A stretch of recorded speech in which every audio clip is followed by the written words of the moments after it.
ನಮಸ್ಕಾರ ಎಲ್ಲರಿಗೂ. ಎಲ್ಲರೂ ಚೆನ್ನಾಗಿದ್ದೀರಾ ಅಂದ್ಕೊಂಡಿದ್ದೀನಿ. ನಾನು ಚೆನ್ನಾಗಿದ್ದೀನಿ. ಈಗ ಒಂದು ಒಳ್ಳೆ ನೀರು ಚಟ್ನಿ ಮಾಡೋಣ. ಇದು ಇಡ್ಲಿಗಂತೂ ತುಂಬಾ ಚೆನ್ನಾಗಿರುತ್ತೆ. ಇಡ್ಲಿಗೆ ಚೆನ್ನಾಗಿರುತ್ತೆ ಇದು. ಇದನ್ನು ಕಡಲೆಕಾಯಿ ಬೀಜ ಮತ್ತು ಕಡಲೆಬೇಳೆನ ಎರಡೂ ಸ್ವಲ್ಪ ಎಣ್ಣೆ ಹಾಕ್ಕೊಂಡು ಹುರ್ಕೊಂಡಿದ್ದೀನಿ. ಸಮ ಪ್ರಮಾಣದಲ್ಲಿ ತೊಗೊಂಡಿದ್ದೀನಿ ಕಡಲೆಕಾಯಿ ಬೀಜ ಮತ್ತು ಕಡಲೆಬೇಳೆನ. ಮತ್ತು ತುಂಬ ಎಣ್ಣೆ ಹಾಕ್ಕೊಂಡು ಸ್ವಲ್ಪ ಬ್ರೌನಾಗಿ ಬರೋ ಥರ ಹುರ್ಕೊಂಡಿದ್ದೀನಿ. ಅದೇ ಪ್ಯಾನಿಗೆ ಇವಾಗ ಸ್ವಲ್ಪ ಇದು ಹಾಕ್ಕೊಳ್ಳೋಣ. ಶುಂಠಿ, ಹುಣಸೆಹಣ್ಣು,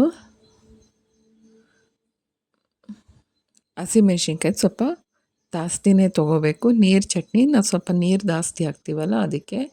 ಮತ್ತು ತೆಂಗಿನಕಾಯಿ ಚೂರುಗಳು,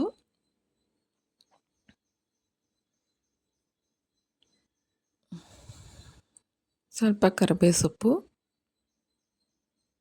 ಈರುಳ್ಳಿ ಸಣ್ಣ ಇದ್ದರೆ ಅದು ಸಣ್ಣ ಈರುಳ್ಳಿ ಇದ್ದರೆ ಹಾಕ್ರಿ, ಇಲ್ಲಾಂದರೆ ದಪ್ಪ ಈರುಳ್ಳಿನೇ ಕಟ್ ಮಾಡಿ ಹಾಕ್ಬೋದು. ಇದನ್ನು ಹುರ್ಕೋಬೇಕು ಸ್ವಲ್ಪ ಎಣ್ಣೆ ಹಾಕ್ಕೊಂಡು.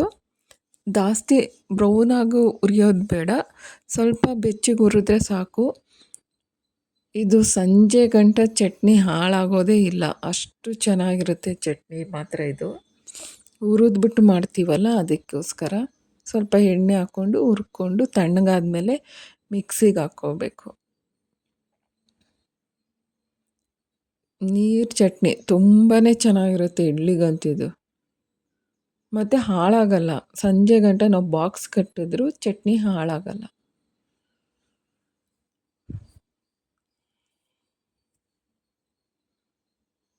ಇವಾಗ ನಾವು ಎಷ್ಟು ಕಡಲೆಕಾಯಿ ಬೀಜ ತೊಗೊಂಡಿದ್ವೋ 2 ಸ್ಪೂನಷ್ಟು, ನಾನು 2 ಸ್ಪೂನಷ್ಟೇ ಕಡಲೆಬೇಳೆ ತೊಗೊಂಡಿದ್ದೀನಿ.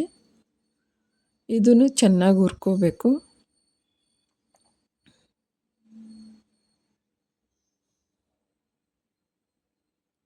ಈಗ ಹುರಿದು ಆಗಿದೆ, ತಣ್ಣಗೂ ಆಗಿದೆ.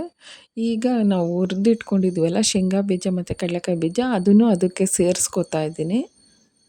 ಮಿಕ್ಸ್ ಮಾಡಿಬಿಟ್ಟು ತಣ್ಣಗಾಗಕ್ಕೆ ಬಿಡೋಣ. ತಣ್ಣಗಾದ್ಮೇಲೆ ಮಿಕ್ಸಿಗೆ ಹಾಕ್ಬಿಟ್ಟು ತರಿಯಾಗಿ ರುಬ್ಬಬೇಕು, ನೈಸಾಗಿ ರುಬ್ಬಾರ್ದು. ಒಂದು ಸಣ್ಣದಾಗಿ ಒಂದು ಒಗ್ಗರಣೆ ಕೊಡಬೇಕು.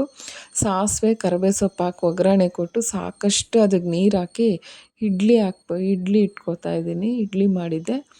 ಅದಕ್ಕೆ ಮೇಲೆ ನಿಮ್ಗೆ ಎಷ್ಟಾಗುತ್ತೋ ಅಷ್ಟು ಚಟ್ನಿ ಹಾಕ್ಕೊಂಡು ತಿನ್ನಿ. ತುಂಬಾ